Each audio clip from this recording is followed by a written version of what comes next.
Hebreus capítulo 3, 18 horas e 30 minutos. Vamos iniciar o culto da noite. Lendo Hebreus capítulo 3.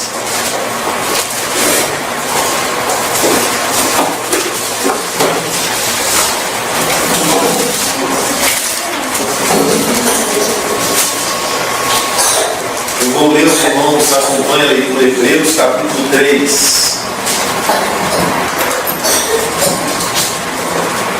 O texto diz assim: por isso, santos irmãos, que participais da vocação celestial, considerai atentamente o apóstolo e sumo sacerdote da nossa confissão, Jesus, o qual é fiel àquele que o constituiu, como também o era Moisés em toda a casa de Deus. Jesus, todavia, tem sido considerado digno de tanto maior glória do que Moisés, quanto maior honra do que a casa tem aquele que a estabeleceu. Pois toda a casa é estabelecida por alguém, mas aquele que estabeleceu todas as coisas é Deus. E Moisés era fiel em toda a casa de Deus, como servo para testemunho das coisas que haviam de ser anunciadas. Cristo, porém, como filho em sua casa, a qual casa somos nós, se guardarmos firme até ao fim a ousadia e a exultação da esperança. Assim, pois, como diz o Espírito Santo, hoje, se ouvirdes a sua voz, não endureçais o vosso coração como foi na provocação no dia da tentação no deserto, onde os vossos pais me tentaram, pondo-me à prova, e viram as minhas obras por 40 anos. Por isso me indignei contra essa geração e disse: estes sempre erram no coração. Eles também não conheceram os meus caminhos. Assim jurei na minha ira: não entrarão no meu descanso. Tende cuidado, irmãos, jamais aconteça haver em qualquer de vós perverso coração de incredulidade que vos afaste do Deus vivo. Pelo contrário, exortai-vos mutuamente cada dia, durante o tempo em que se chama hoje, a fim de que nenhum de vós seja endurecido pelo engano do pecado. Porque nos temos tornado participantes de Cristo, se de fato guardamos firme até ao fim a confiança que desde o princípio tivemos. Enquanto se diz, hoje, se ouvirdes a sua voz, não endureçais o vosso coração como foi na provocação. Ora, quais os que tendo ouvido se rebelaram? Não foram de fato todos os que saíram do Egito por intermédio de Moisés? E contra quem se dignou por 40 anos? Não foi contra os que pecaram, cujos cadáveres caíram no deserto? E contra quem jurou que não entrariam no seu descanso, senão contra os que foram desobedientes? Vemos, pois, que não puderam entrar por causa da incredulidade. Amém, irmãos. Vamos ouvir Samuel e orar ao Senhor.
Senhor Deus e Pai, soberano, graças te damos, Pai, Deus, Senhor, esse mar,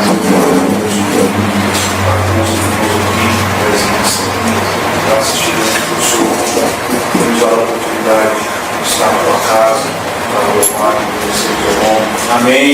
Graças te damos por Senhor, nos dar a oportunidade de estar aqui todos os domingos pela manhã. a tua palavra, terminei de verdade, botando nossa vida à prova na tua palavra, Pai. Nós sabemos que temos falhas e temos aprendido, meu Pai, hoje, por graça da tua palavra, misericórdia, o teu Espírito Santo nos corrige, Pai. Amém. Nós pedimos que o Senhor possa, Pai, continuar nos abençoando com a tua graça. Nós possamos continuar aqui, Pai, para medir, ensinando a outros, trazendo mais e mais pessoas, meu Pai, para que possam ver a tua palavra. Nós possamos, Senhor, ser luzeiros aqui nessa localidade. E a tua igreja, no mundo, Pai, possa reduzir a tua graça. Nós possamos, Senhor, nessa noite, louvar o teu nome de coração, que possa tirar todo o tecido aqui do nosso meio, Pai. Nós possamos realmente, Pai, estar ligados a Ti nessa noite. Amém. E esse mundo agora, Pai, possa refletir na nossa vida semanal. Que nós possamos cultuar a Ti, Pai, a partir de sempre o grande dia do domingo, refletindo todos os dias da semana. E dando testemunho de Ti, Pai, a todos os nossos pais que nos têm a oportunidade. Amém. Graças a Deus, Sua palavra que será pregada nessa noite, Deus, nosso Pai. Que todo mundo possa ouvir e aprender, Pai. Que o Senhor possa, Pai, leva os amigos que não estão aqui, o Senhor sabe o motivo, a causa de cada um, Pai. Possa ir para esses que não são presentes, esses que estão a caminho. Amém. Que possa conduzir hoje a tua casa. Sim, Pai. O que nós pedimos nessa noite, Pai, e te agradecemos neste instante, no nome de Cristo Jesus. Amém. Amém, meus irmãos. Vamos ficarmos de pé e cantarmos ao Senhor. Vamos cantar, irmãos, ao Deus de amor, HCC 32. Ao Deus de amor e de imensa bondade.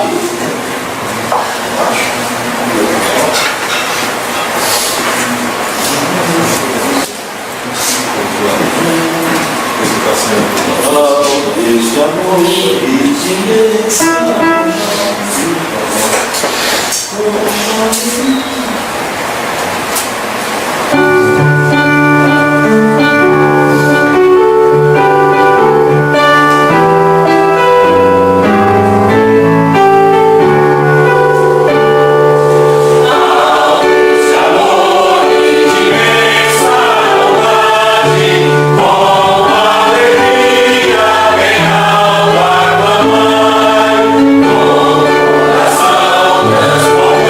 Diga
27. 1 Samuel 27, eu leio, os irmãos acompanham. Diz assim: disse, porém, Davi consigo mesmo: pode ser que algum dia venha eu a perecer na mão de Saul. Nada há, pois, melhor para mim do que fugir para a terra dos filisteus, para que Saul perca de todo as esperanças e deixe de perseguir-me por todos os limites de Israel. Assim me livrarei da sua mão. Dispôs-se Davi, e com 600 homens que com ele estavam, passou a Aquis, filho de Maoque, rei de Gate. Habitou Davi com Aquis em Gate, ele e os seus homens, cada um com a sua família, Davi com ambas as suas mulheres, Ainoã, a Gisreelita, e Abigail, a viúva de Nabal, o Carmelita. Avisado Saul de que Davi tinha fugido para Gate, desistiu de o perseguir.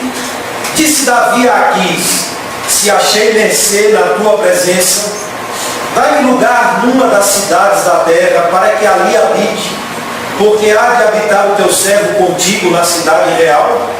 Então lhe deu Aquis naquele dia a cidade de Ziclag, pelo que Ziclag pertence aos reis de Judá até o dia de hoje. E todo o tempo que Davi permaneceu na terra dos filisteus foi 1 ano e 4 meses. Subia Davi com os seus homens e davam contra os jesuítas, os gerzitas e os amalequitas, porque eram esses os moradores da terra desde Telã, na direção de sul, até a terra do Egito.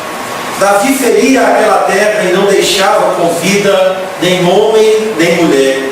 E tomava as ovelhas e os bois e os jumentos e os camelos e as vestes, voltava e vinha a Aquis.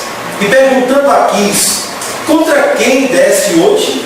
Davi respondia: contra o sul de Judá e o sul dos Jerameelitas e o sul dos queneus. Davi não deixava com vida nem homem nem mulher para os trazer a Gate, pois dizia: para que não os denunciem, dizendo: assim Davi o fazia.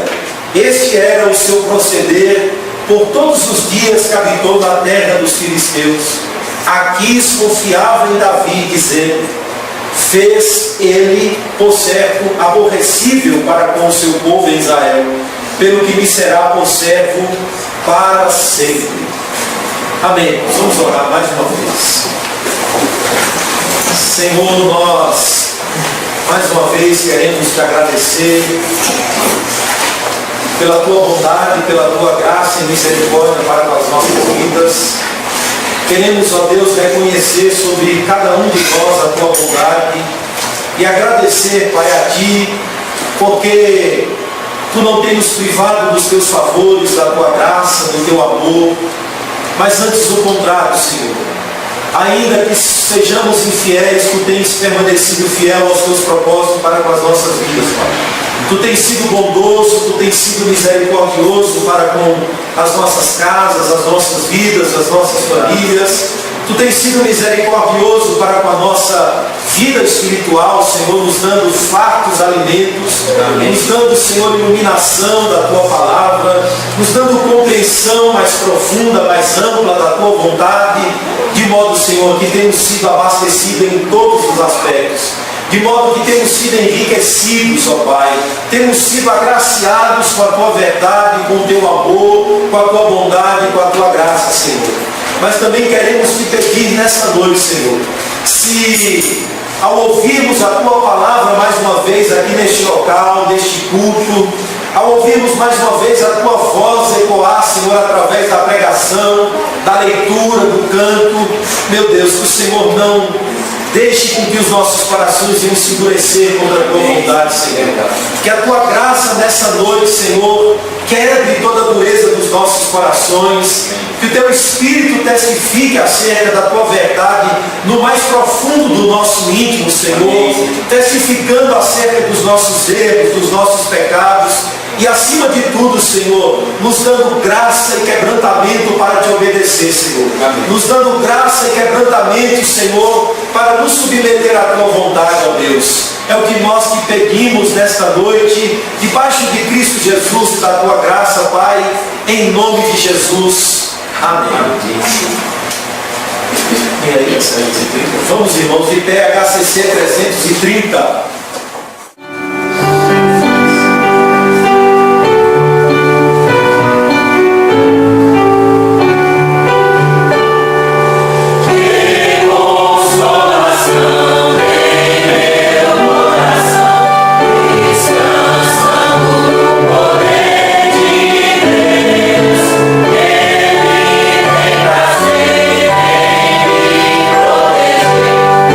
Descansando no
280, irmãos. Se sofrimentos eu causei, Senhor,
vamos orar,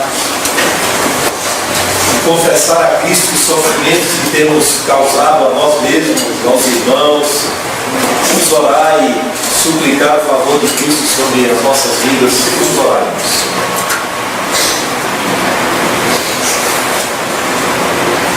Senhor, quando olhamos, Senhor, para a Tua palavra, quando olhamos, Senhor, para a Tua lei, quando olhamos para a Tua perfeição, Senhor, conseguimos enxergar, ó Deus, de forma tão nítida a pecaminosidade dos nossos corações. Conseguimos ver, ó Deus, o tanto que os nossos caminhos ainda fazem curvas, o tanto que ainda divagamos entre o temor e a indiferença, entre a luta e o frouxar das mãos. Vemos o tanto que ainda somos inconstantes, ó Deus. Mas nessa hora, Senhor, nós confessamos os nossos pecados. Confessamos, Senhor, a nossa maneira errada de pensar. Confessamos a nossa maneira errada de falar, Senhor. Confessamos a nossa maneira errada de agir, de viver, de escolher. Confessamos as nossas faltas diante de Ti, Senhor. Os pecados que ultrapassam o sofrimento causado a nós mesmos, Senhor. Mas o pecado afeta o nosso próximo, a nossa família, os nossos filhos, a nossa comunhão com o Senhor, a nossa comunhão em família, em irmãos. O pecado é destruidor, Senhor. O pecado é danoso, é terrível.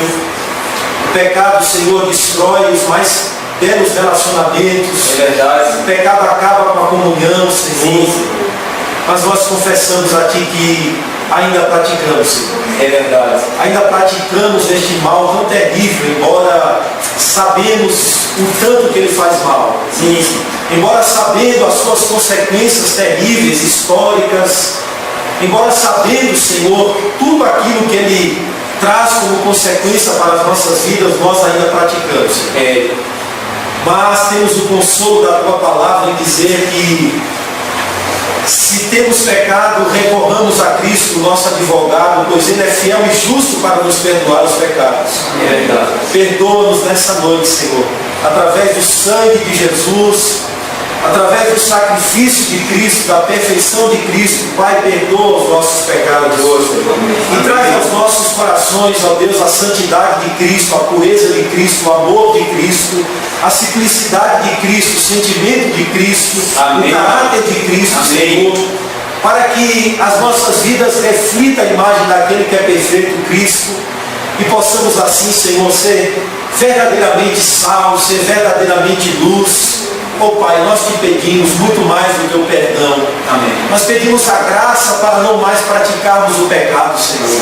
Nós pedimos a graça para não mais incorrermos nas fraquezas que rondam os nossos corações, para não mais cairmos, ó Deus, nos mesmos erros que constantemente, Senhor, nos assediam, nos rodeiam, nos perseguem, mas que nós temos aberto as portas para que Ele entre, Senhor.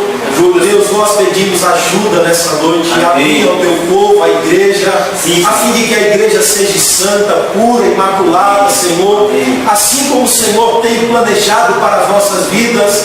Ó Deus, a irrepreensão, uma vida santa, uma vida, ó Deus, de comunhão intensa com o Pai, com o Espírito Santo, com o Filho, Amém. intensa com os irmãos. Amém. Nós pedimos que esta vida seja intensa em nós, Pai. Sim. Seja intensa na vida do teu povo, seja intensa na vida dos nossos irmãos, seja intensa nas nossas famílias, seja intensa no culto, na igreja. Ó Deus, que esta comunhão se reflita em nossas atitudes, em nossas palavras, Amém. em nossa maneira de tratar o próximo. Que a comunhão com o Senhor e a transformação do Evangelho, Senhor, ela traga os frutos para os nossos relacionamentos. Amém. Ela traga os frutos para as nossas casas, para as nossas vidas, Pai. É o que nós te pedimos, Senhor, nesta noite, Pai, em o nome de Jesus. Amém. Samuel, irmãos, estará tocando uma música enquanto as crianças já podem sair.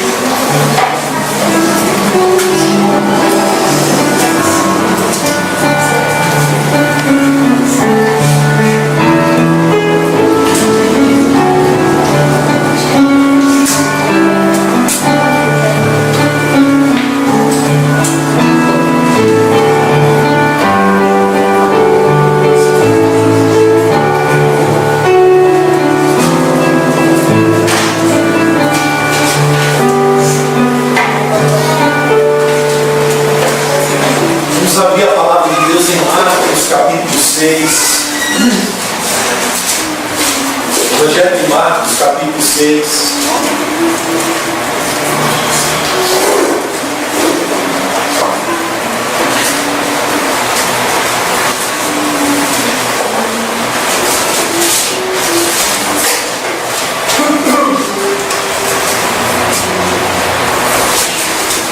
Evangelho de Marcos, capítulo 6, do verso 1 ao verso 6, 6 versículos. O texto diz assim, irmãos: tendo Jesus partido dali, foi para a sua terra, e os seus discípulos o acompanharam. Chegando o sábado, passou a ensinar na sinagoga. E muitos, ouvindo, se maravilhavam, dizendo: de onde vem a estas coisas? Que sabedoria é esta que lhe foi dada? E como se fazem tais maravilhas por suas mãos? Não é este o carpinteiro, filho de Maria, irmão de Tiago, José, Judas e Simão? E não vivem aqui entre nós suas irmãs? E escandalizavam-se nele. Jesus, porém, lhes disse: não há profeta sem honra, senão na sua terra, entre os seus parentes e na sua casa.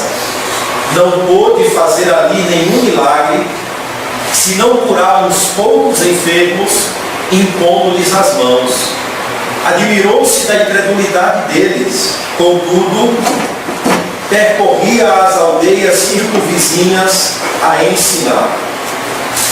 Se assentem.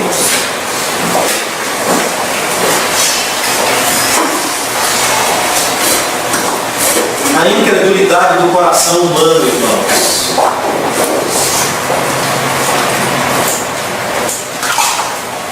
a incredulidade do coração humano.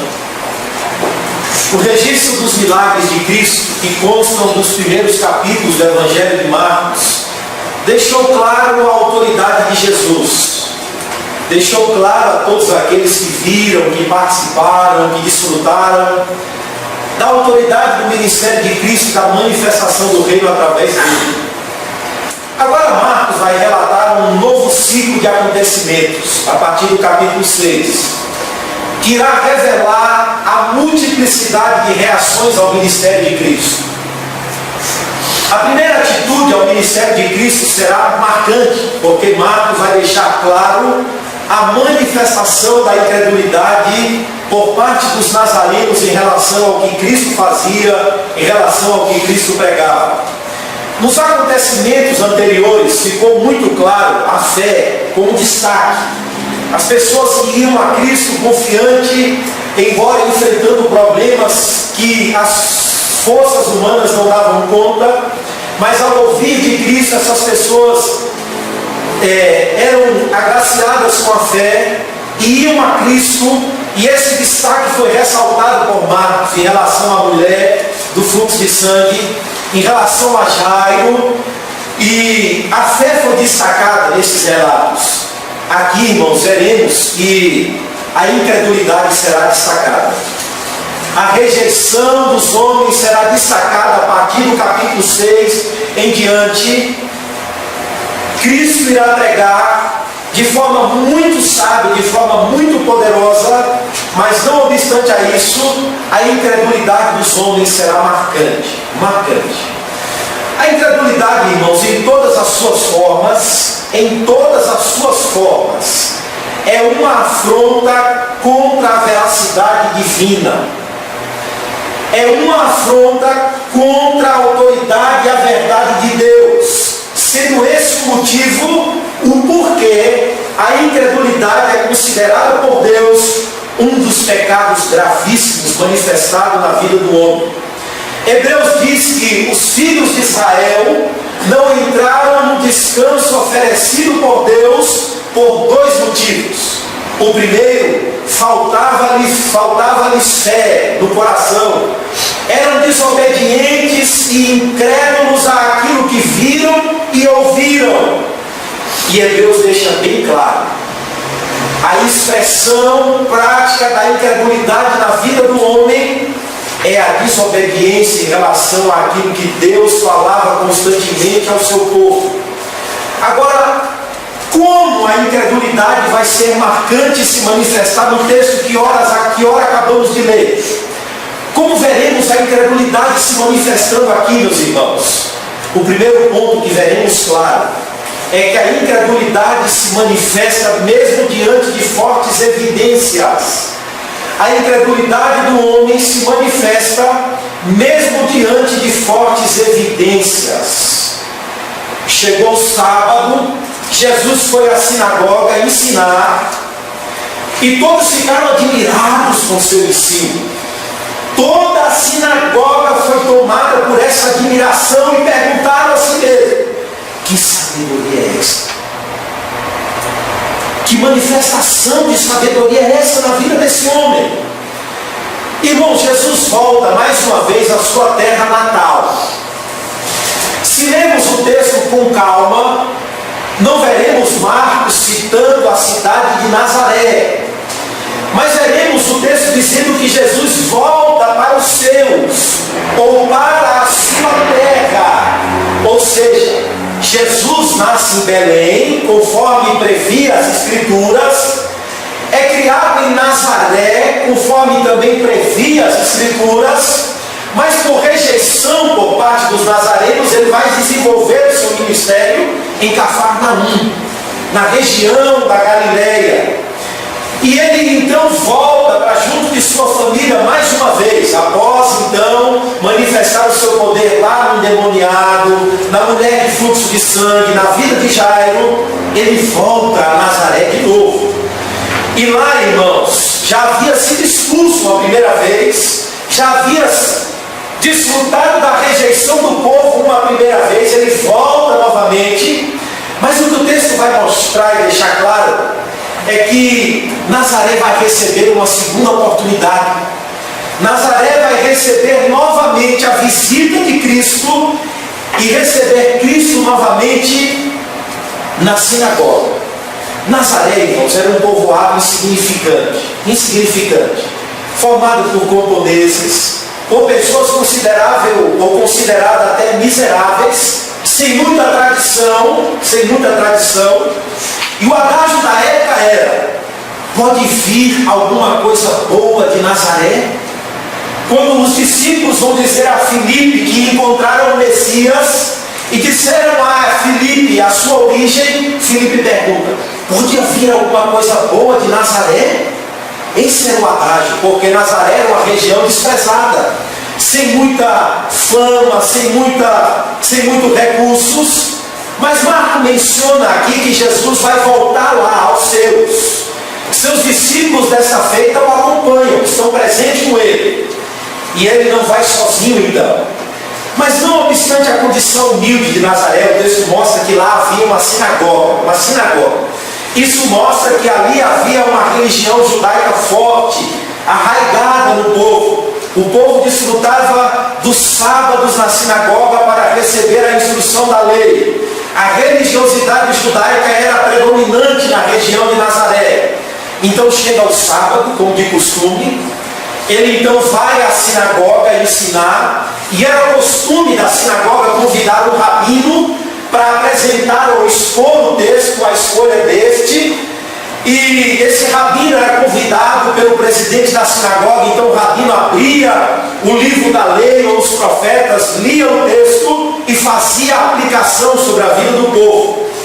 Aqui provavelmente Cristo recebe a influência da família para desfrutar novamente do privilégio de chegar na sinagoga.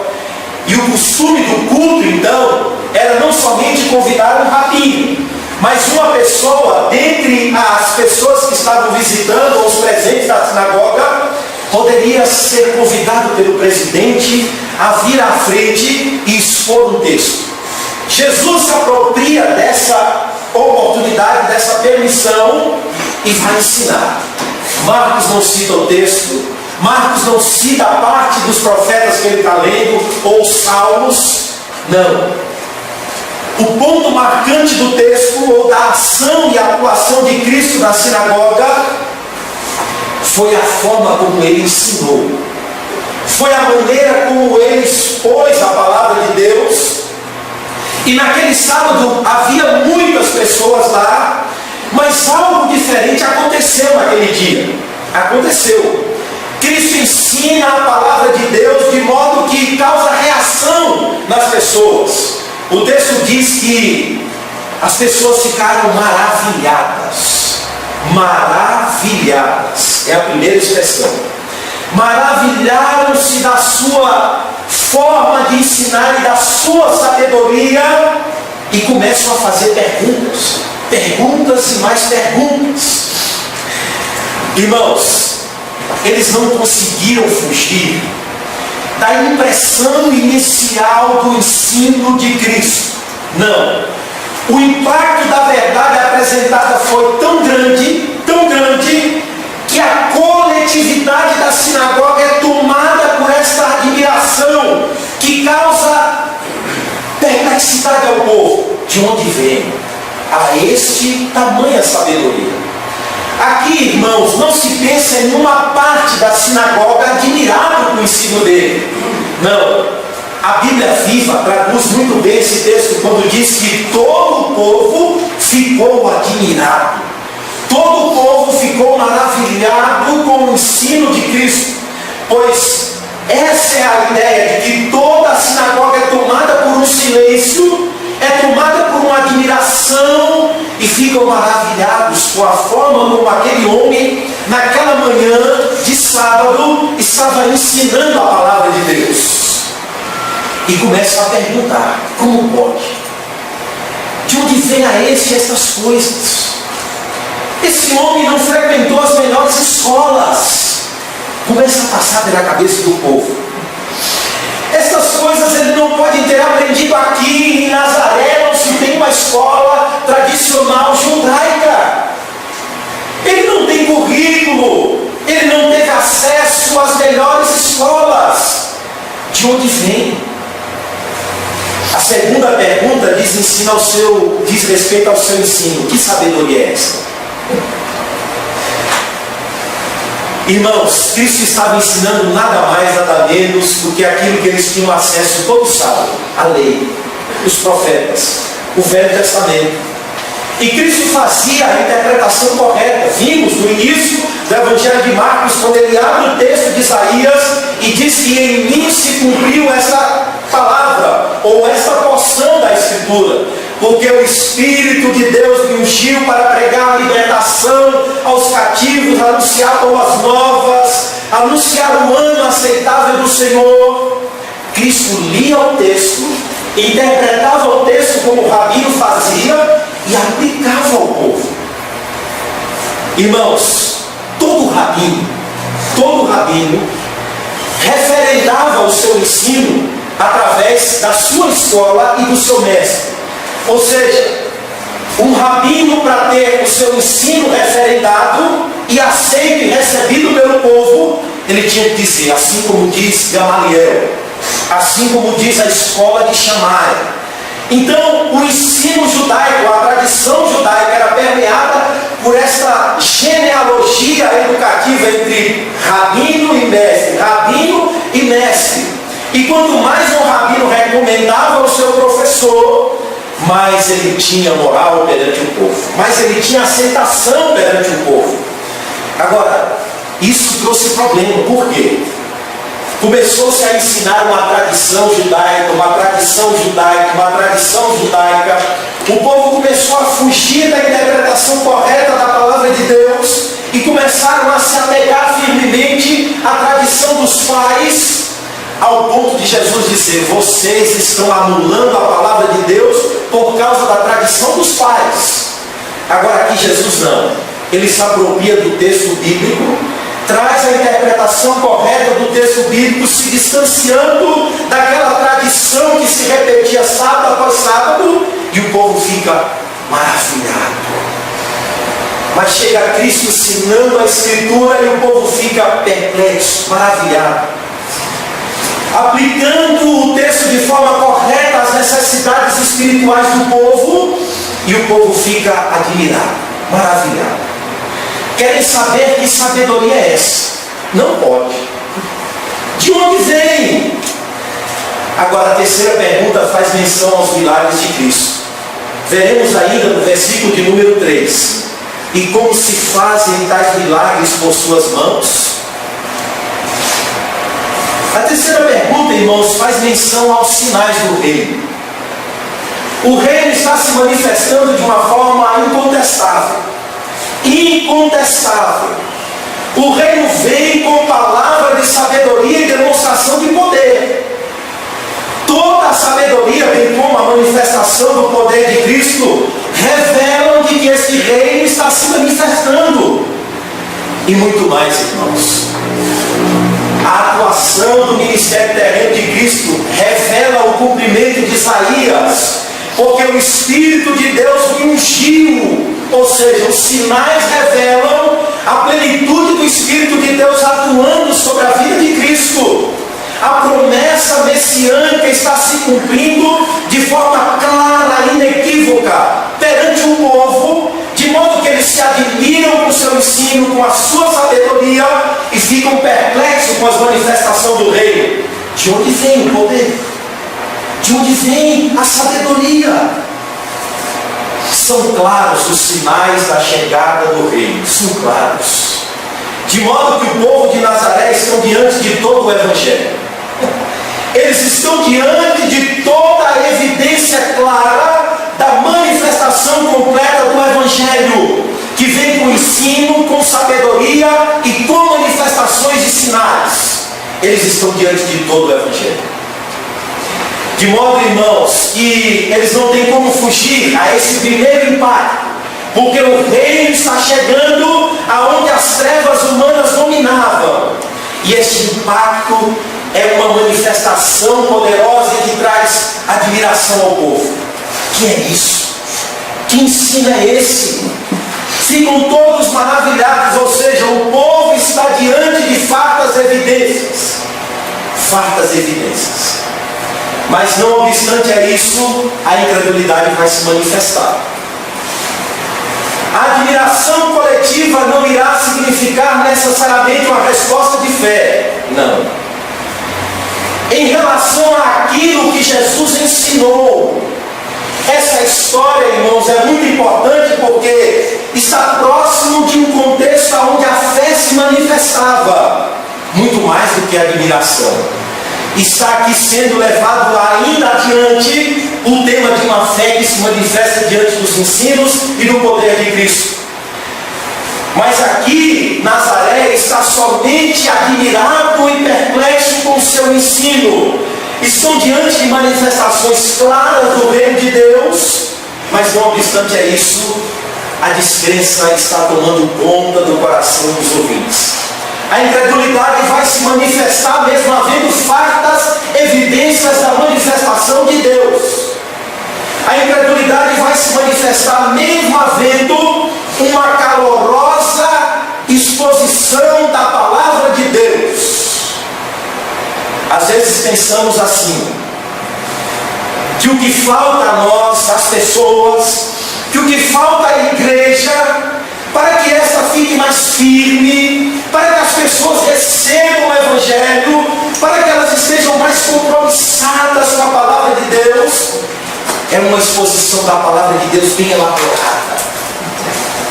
É uma pregação bem preparada, com homens bem preparados, e que acima de tudo ela vinha permeada com sinais do poder de Deus. E ficamos às vezes achando que falta sinais, falta evidências, falta sabedoria, falta pessoas mais capacitadas. Mas aqui temos uma história que mostra o contrário. Temos um pregador sábio, Cristo. Temos um ensino claro que causa admiração. Temos sinais que comprovam a eficácia da doutrina e o ensino de Cristo, mas temos uma ausência de fé muito grande. Muito grande. A incredulidade do coração humano se manifesta mesmo diante de fartas evidências. O problema do homem não é a falta de sinais, mas o problema humano é a incredulidade que toma conta do seu coração. É a ausência de fé no coração humano. E Jesus, irmãos, conta uma parábola, chamada parábola do rico e Lázaro, aonde o pobre ficava à porta do rico desejando comer as migalhas que caíam da mesa deste. Mas a parábola de Cristo diz que ambos morrem. Ambos. A morte chegou a todos os dois. Um é levado para o seio de Abraão, o outro é levado para um lugar de tormento. E lá no lugar de tormento o rico disse: "Oh, pai Abraão, mande que Lázaro molhe a ponta do seu dedo na água e venha refrescar os meus lábios, a minha boca." E o pai Abraão diz: "É impossível. Há um abismo entre eles e nós, é impossível." Então ele insiste nos pedidos e diz: "Então tá bom, pai Abraão, mande que Lázaro avise os teus irmãos, eu tenho 5. Mande que Lázaro vai lá avisá-los de que o tormento de fato existe, de que o tormento eterno de fato é uma realidade." E o pai Abraão diz: "Eles têm Moisés e os profetas, que ouçam, que ouçam." Mas o homem insiste em dizer na parábola: "Não, pai Abraão, mas se um morto se levantar, ou se alguém ressuscitar dentre os mortos." E já pensou um pregador dizer: "Ei, eu sou Lázaro, aquele que morreu. Eu ressuscitei dentre os mortos para trazer a notícia do Evangelho a vocês, para trazer a notícia do juízo de Deus a vocês." Olha que sinal, hein? Alguém que morreu, ressuscitou e agora está batendo as portas, deixando claros os avisos e os alertas da palavra de Deus. Mas o pai Abraão diz: "Se eles não ouvem a Moisés e os profetas, tampouco acreditarão ainda que o morto ressuscite." Não é evidências, irmãos, aqui há sinais claros da manifestação do reino de Deus. Nós precisamos investigar os nossos Nós precisamos investigar as nossas atitudes diante da luz do Senhor que se manifesta sobre as nossas vidas. Não é por falta de verdade, não é por falta de evidências, não é por falta de pregação. O problema está em Nazaré. O problema está nos ouvintes, nos corações humanos. E a história aqui, Cristo mostra que ela está se repetindo. Se repetindo. O primeiro Israel já havia demonstrado, ou desfrutado, melhor dizendo, de todas as evidências da manifestação do poder de Deus. Mas toda a rebeldia do primeiro Israel também ficou clara, ficou nítido, patente, mesmo ele vendo os fartos sinais do amor de Deus, da bondade de Deus, da misericórdia de Deus, do cuidado de Deus. Os pais se fartaram de ver a glória de Deus se manifestando. Se fartaram. No contexto dos espias, o povo vai espiar a terra. Deus envia 12, mas voltam 10 com o coração desanimado e, sobretudo, desanimando o povo. E quando chega em Números 14:11, Deus usa Moisés e diz ao povo: até quando provocará a mim este povo?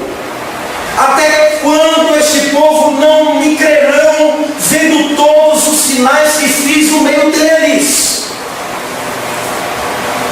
Irmãos, a noite era uma coluna de fogo, de dia uma nuvem, água brotando da rocha. Já tinham visto o mar vermelho se abrir. Uma série de sinais e de manifestações evidentes da glória de Deus no meio deles. Mas o primeiro foi rebelde e descrente, apesar de tudo que ouviram e viram.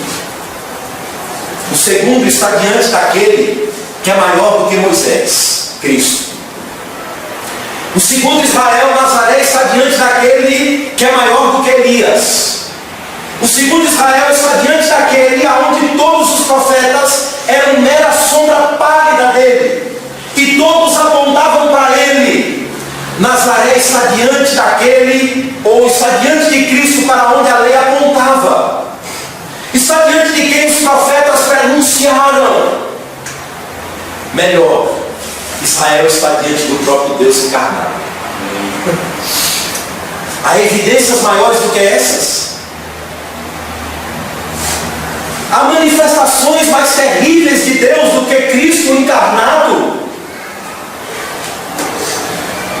O escritor aos Hebreus diz que Deus falou ao Pai pelos profetas, ou aos pais pelos profetas. Mas nos últimos dias temos falado através do Filho, a quem o constituiu herdeiro de todas as coisas. Meus irmãos, não há revelação mais clara de Deus do que Cristo. O Verbo encarnado revelou o Deus invisível, diz Paulo em Colossenses capítulo 1. Ele é a imagem do Deus invisível. Não há notícia que requeira dos homens mais atenção do que as boas novas anunciadas por Cristo. O primeiro ponto é: a incredulidade dos nossos corações se manifesta mesmo diante de fatos e evidências. Mesmo diante de uma luz grande e intensa, os nossos corações ainda se manifestam de forma incrédula à palavra do Senhor. O segundo ponto diz que a incredulidade se manifesta com argumentos sutis. Sutis. Não é esse o carpinteiro? Filho de Maria, irmão de Tiago, José, Judas, Simão. E não vive entre nós suas irmãs? Escandalizavam-se nele. Jesus, porém, lhes disse: não há profeta sem honra, senão na sua terra, entre os seus parentes, na sua casa. Veja, os nazarenos estão cheios de perguntas. Que sabedoria é esta? Que poder é este? Como se fazem tais maravilhas por suas mãos? Mas observe que as perguntas são insistentes e elas marcham numa frequência. de onde vem a estas coisas. Agora observe a distância que eles estão tomando de Cristo. A este. Que sabedoria é esta que lhe foi dada? E como se fazem tais maravilhas com suas mãos? Mas olhem para o texto e para o contexto. E veremos que as perguntas, elas vêm carregadas de ceticismo. Isso é um carpinteiro. Isso é filho de Maria, rapaz. Isso é irmão de fulano, o irmão dele só dando trabalho aí, ó. Na verdade, a forma como as perguntas estão sendo feitas demonstram também um distanciamento. Este.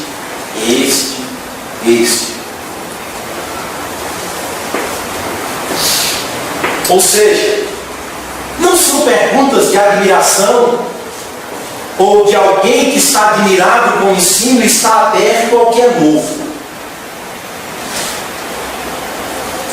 O que aconteceu de forma diferente dentro daquele barquinho que estava sendo tomado pela tempestade, quando Cristo manifesta o seu poder, a sua autoridade, os discípulos: quem é este? Que até o vento e o mar lhe obedecem. E aquela experiência verdadeira com Cristo no barco permitiu que eles conhecessem mais de Cristo. Mais de Cristo.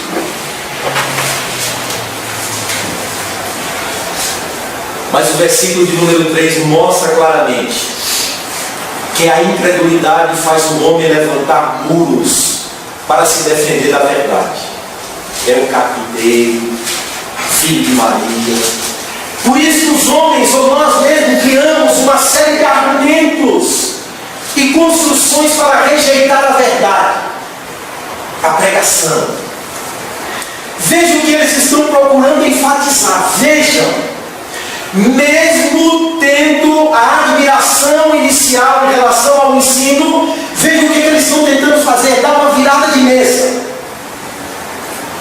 Primeiro, eles enfatizam sua profissão. Eu ouvi um carpinteiro. Carpinteiro. Irmãos, em Israel, ser carpinteiro representava uma ocupação insignificante. O termo aqui identifica um profissional que se ocupa com pedra, metais, madeiras, uma espécie de fabricante. Agora, Celso dizia que os próprios pagãos zombavam dos carpinteiros. Os próprios pagãos. Chamar Jesus de carpinteiro era uma forma de considerar Cristo como alguém que se ocupava de uma atividade insignificante. Como diz o profeta Isaías, ele era desprezado e o mais indigno dos homens. Ou seja, ele é só um carpinteiro e nada mais. A segunda pergunta serve ainda mais para enfatizar o desprezo e rejeição do povo. Não é ele filho de Maria? Irmão de Tiago, José, Judas e Simão? E não vive aqui entre nós, suas irmãs? Escandalizavam-se dele. Eles buscam enfatizar sua linhagem e condição familiar. Os judeus normalmente identificavam uma pessoa ou um homem através do nome de seu pai. Fulano, filho de Ciclano, fulano, filho de Jairo, filho de não sei quem. E não através do nome da mãe.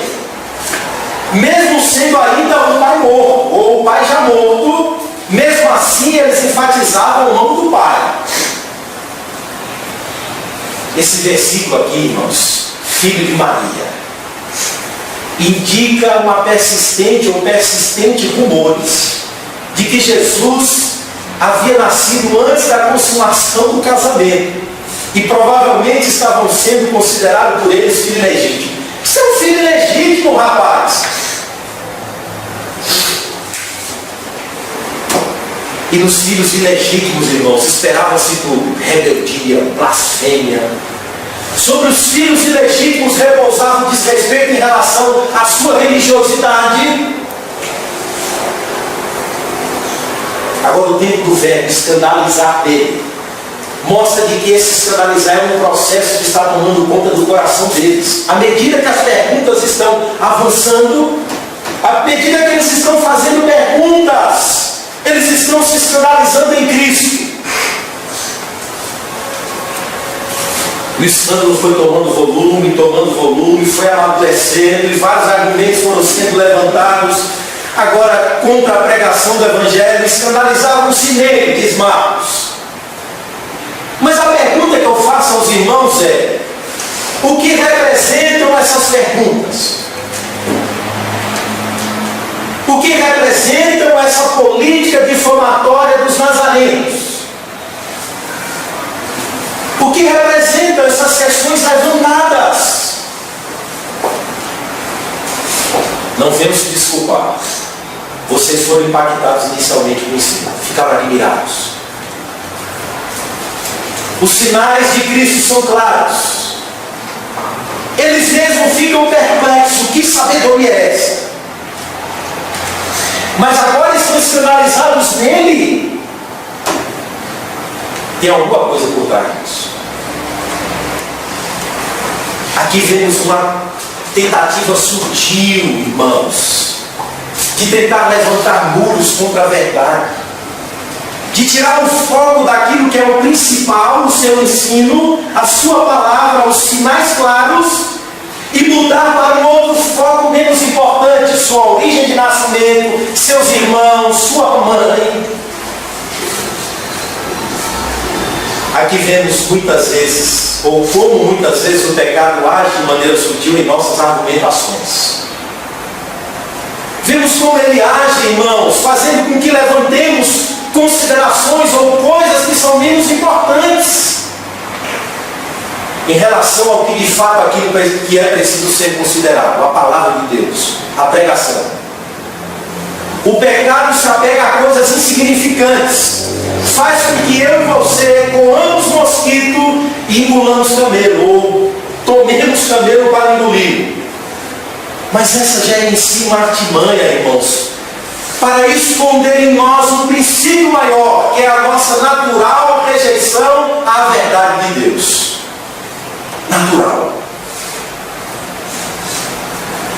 Cristo, no capítulo 7 de Lucas, os discípulos de João vão perguntar a Cristo, enviados por João, vai lá e pergunta a ele se é de fato ele, é o Messias, é de fato ele que nós estávamos esperando. E Jesus então diz: olha, vai a João e diz a João que vocês ouviram e viram, os sinais claros do rei, diga a João isso. E depois que ele sai, Cristo começa a dizer aos que estavam próximos a ele: o que fosse dizer no deserto? Um homem vestidos de trajes nobres? Não. Um caniço agitado, ou um homem de nobre nascimento, alguém muito importante? Não. E ele vai então dar testemunho de João Batista. Eleva o testemunho de João Batista, mas diz: no reino de Deus o menor é maior do que João Batista. Mas Cristo então introduz um outro tema no capítulo 7 de Lucas, quando Cristo diz: olha, essa geração é como os meninos na praça, porque tocamos flautas e eles não dançaram, tocamos um lamento e eles não choraram. E no final Jesus diz: veio João Batista, que não comia e não bebia, e vocês disseram, é um endemoniado. Veio o Filho do Homem, a manifestação expressa e exata do Deus invisível, pregando a vocês, o Deus encarnado pregando a vocês. E vocês disseram, Cristo é um cumpilão e beberrão. O que Jesus está dizendo no capítulo 7 de Lucas é que nós usamos argumentos insignificantes para rejeitar a pregação do Evangelho. Os nossos argumentos insignificantes escondem a nossa indiferença à verdade de Deus. E aí ficamos: não, rapaz, ele é filho de Maria. Não, ele estudou no seminário tal. Não, ele não tem nem currículo, não, ele não tem nem mestrado.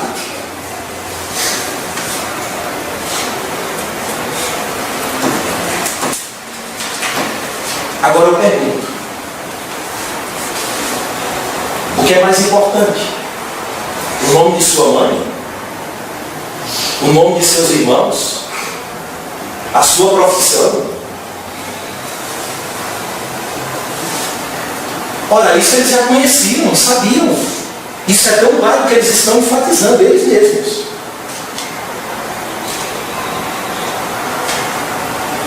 Eles estão usando a similaridade como argumento para rejeitar a pregação. Nada, esse cara é próximo a nós, conheço ele, conheço sua mãe, conheço seus irmãos. A proximidade pode servir de empecilho, irmãos, a reconhecermos os dons de Deus na vida dos irmãos. É fulano!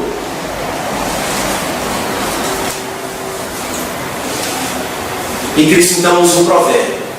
Um profeta não tem honra senão na sua própria terra, entre a sua família e entre os seus. Jesus usa 3 termos para descrever o desprezo de Nazaré: terra, parentes, família, casa.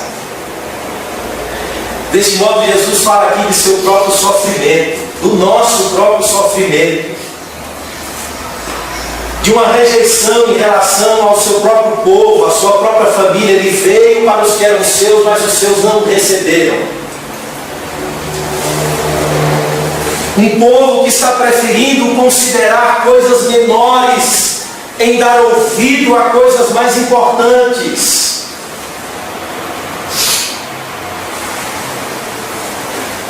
Sua profissão, sua mãe, seus irmãos, sua origem familiar, sua formação, foi mais importante para Nazaré do que o seu ensino, sua manifestação clara. Se ele era, meus irmãos, um carpinteiro, filho de Maria, irmão de Tiago, irmão de José, e está se manifestando de maneira sábia e ensinando de forma diferente que causa admiração, isso é um dos sinais muito mais evidentes de que ele fosse de Jerusalém, filho de uma família tradicional judaica. Ou seja, Deus está mostrando claramente quem é este homem. Mas como diz Paulo em Romanos 1, a nossa luta é para suprimir a verdade de Deus, amarrar a verdade de Deus, calar, não fala, nós não queremos ouvir. E Paulo diz que os homens detêm a verdade de Deus pela mentira.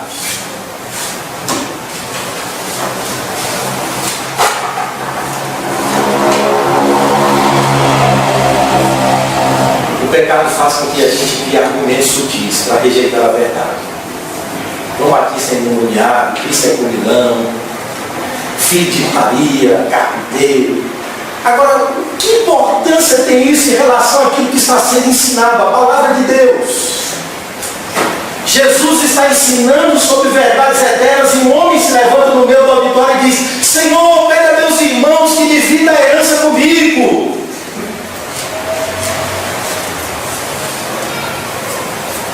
Está ouvindo sobre verdades eternas, está ouvindo sobre a palavra de Deus e está preocupado com a herança que o irmão não quer dividir com ele. Estão ouvindo o ensino de Cristo, a manifestação do reino, os sinais do reino, estão se apegando a pontos. Ele é carpinteiro, ele é filho de Maria, ele nasceu no lugar tal, a mãe dele é tal. Não, ele não estudou em lugar tal. O que é isso, irmãos? Mas isso expõe um mal maior. Nós ainda somos resistentes à verdade de Deus.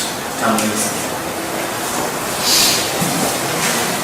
E o terceiro ponto mostra que a incredulidade fecha as portas para a manifestação do reino de Deus. Fecha as portas. Jesus, porém, disse: não há profeta sem honra entre os seus parentes na sua casa. Não pôde ali fazer nenhum milagre, senão curar uns poucos enfermos, impondo-lhes as mãos. Admirou-se da incredulidade deles. Olha, veja, Cristo fica admirado com a incredulidade deles. Como é que pode? Contudo, percorria as aldeias circunvizinhas a ensinar. Irmãos, Cristo não permaneceu ali, a fé em fogo. Vocês vão ouvir. Vocês vão ouvir. Nazaré perdeu o tempo de sua oportunidade. bater a poeira dos pés, meu sangue está limpo acerca de vocês. Como fez Paulo, Cristo não insistiu diante da incredulidade persistente dos homens. Foi como que ocorreu em Betsaida e Corazim. Ai de ti, Betsaida, ai de ti, Corazim. Se em Tiro e em Sidom houvesse operado os milagres que em vós operaram, há muitos se teriam arrependido. Nazaré também, de certa forma, desfrutou da manifestação do reino, não com tanta intensidade como Betsaida e Corazim, mas Cristo fez ali, ou se manifestou ali de forma inequívoca, deixou claro a eles o seu ensino, as manifestações do reino sobre a vida dele, ou através da vida dele, claros. E Cristo não pôde fazer ali muitos milagres, o texto diz, partiu para outros lugares. Mas a pergunta é: faltou capacidade em Cristo para operar milagres? Isso é fruto de alguma limitação do próprio poder de Deus? Não. O que Jesus quer deixar claro é que ele não poderia fazer ali milagres. O que Jesus está ensinando é: aonde ele é rejeitado, as suas dádivas também não fazem sentido. Aonde o doador das bênçãos é rejeitado, as bênçãos não fazem sentido. Ou seja, se estão rejeitando a Cristo, os seus milagres vão se tornar prejudiciais àquele próprio povo, mais ainda. É uma forma de responsabilizá-los mais ainda. Veja, irmãos, o pecado da incredulidade é terrível. Jesus não estava disposto a realizar milagre onde as pessoas o rejeitavam. Não. Por preconceito e incredulidade eles rejeitaram a Cristo. Não, eu vou para outros lugares. Cranfield, um pastor que comenta esse texto, diz que operar milagres aonde a fé está ausente, na maioria das vezes, será meramente agravar a culpa dos homens. Será endurecer os seus corações ainda mais contra Deus. Cristo, então, sai. Irmãos, a incredulidade manteve Israel 40 anos no deserto. Afastados da terra prometida e da promessa que Deus havia feito. Rodaram por 40 anos até que toda aquela geração perecesse e os seus filhos entrassem, com exceção de Josué e Caleb. A incredulidade fecha as portas para a manifestação do reino de Deus e tem a sua expressão maior da desobediência. Ela age diante das mais claras evidências. Nós não precisamos de mais evidências para crer. Ela se manifesta, irmãos, com argumentos menores para esconder o que é mais importante, o que é maior, o que tem mais significado. Mas o reino de Deus avança, apesar de mim e você. Cristo percorre aldeias circunvizinhas a ensinar.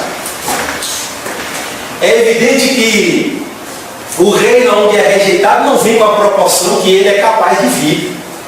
Jesus ali impôs a mão sobre alguns e alguns foram curados. Mas ele não pôde realizar ali os feitos que realizaram em outro lugar. Por quê?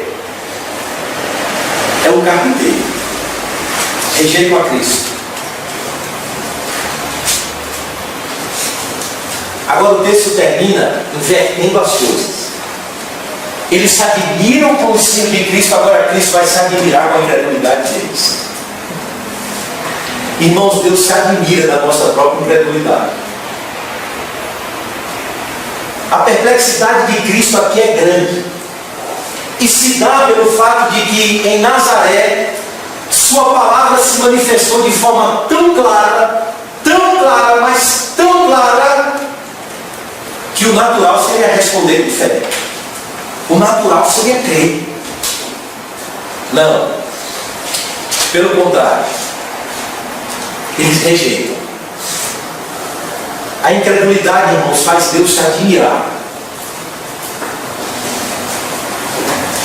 Deus diz: eu criei filhos Eu engordei os filhos e eles se rebelaram contra mim. Eu não acredito, Moisés, que depois de tudo que eu fiz, de todos os sinais, este povo ainda está duro contra mim. Eu não acredito. A incredulidade faz Deus se admirar, irmãos. Olha, depois de tudo que eu fiz a este povo, eles ainda estão dando coice contra mim. Jesus, animal bravo. Mas ele disse: Israel, se voltares, volta para mim.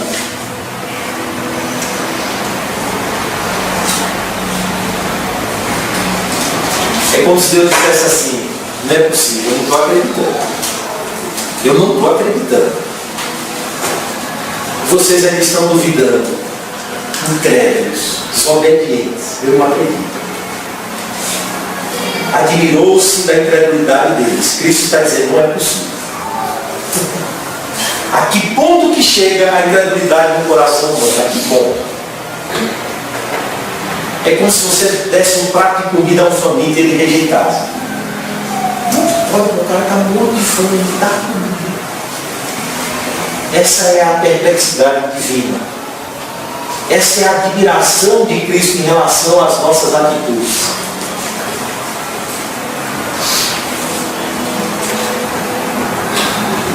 Mas a nossa certeza é de que Cristo morreu também pela incredulidade dos nossos corações. O Evangelho é capaz de curá-la, de transformá-la. O Evangelho é capaz de nos dar fé, de aumentar a nossa fé, de produzir confiança, certeza, perseverança, firmeza. Então essa é a certeza que temos, irmãos, de que apesar dos nossos corações que naturalmente rejeitam a verdade de Deus, a palavra de Deus, a graça é irresistível. A graça supera tudo isso, é só a graça de Deus. Porque se depender e deixar da nossa condição, nós ficaremos como a Nazaré incrédula, se apegando a detalhezinhos para rejeitar o mais importante, se apegando a currículos humanos para rejeitar a palavra de Deus, buscando sofismas e argumentos que no fundo e no profundo revelam o coração de alguém que não quer ouvir a palavra de Deus, não tem interesse na palavra de Deus, não quer se submeter à palavra de Deus, quer simplesmente se apegar a um conhecimento que flutua, ou um conhecimento que faz com que se apegue a pontinhos, a discursos intermináveis, mas não quer de fato conhecer a verdade para ser transformado por ela. Que a graça de Deus nos transforme de fato. A palavra de Deus molde o nosso caráter, desconstrua os sofismas e os argumentos falaciosos das nossas vidas e nos faça com que da admiração os nossos corações sejam permeados de fé que se submetam. Que ultrapasse a admiração e que vá a uma fé que se submeta ao que Cristo tem revelado a cada um de nós. Amém. Vamos orar. Senhor, nosso Deus e Pai, queremos te agradecer mais uma vez pela tua palavra, Senhor, pelo teu Evangelho. Queremos te agradecer, Senhor, pela tua revelação, pela boa notícia do Evangelho, que chegou aos nossos corações com poder, com eficácia, que nos arrancou, Senhor, da escravidão, da dureza, do pecado, e que esse Evangelho, Senhor, tem nos transformado dia após dia.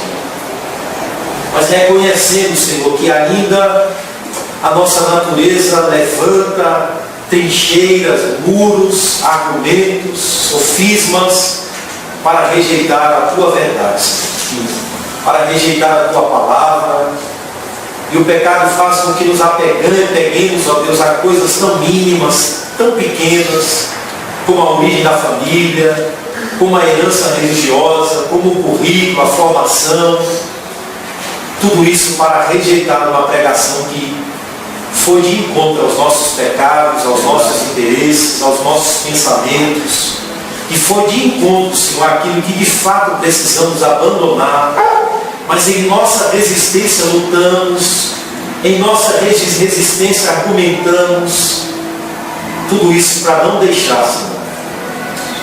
Tudo isso para não submeter, Senhor. Essa é a guerra que ainda reside em nós, o Espírito militando contra a carne, Senhor.